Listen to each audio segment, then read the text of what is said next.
Takže gratulujem k víťazstvu. Ako ste spokojní s vašim dnešným výkonom? Dneska to bolo super.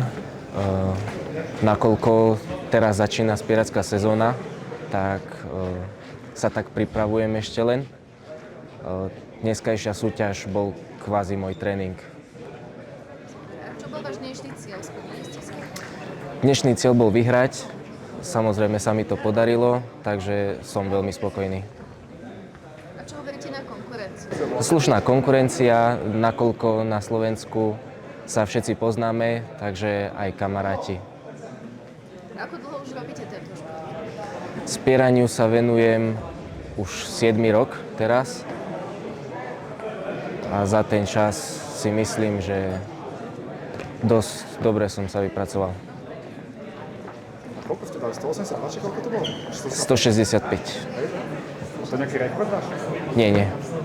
Osobné rekordy mám 150 v trhu a 180 na hode.